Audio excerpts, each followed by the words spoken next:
I'm Hannah Nobbs and I'm an Innovation Scout on the Future Life Saving Programme at the Royal National Lifeboat Institution. I've been sharing with my colleague from the Coast Guard, Phil Hanson, some of the work we've been doing exploring drones for search and rescue in the maritime environment. I think the most exciting thing that's come out of this work in general is that there is a joint vision amongst the search and rescue community that we want to be using autonomous vehicles and drones as a routine tool for search and rescue in complement with manned helicopters and crews. There's been a huge amount of forward-leaning activity from the regulators.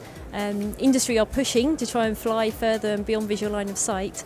We're not really there yet with the technology to be able to do that in non-segregated airspace, but bit by bit. The small stepping stones towards trying to look at how we all use the airspace in a safe way.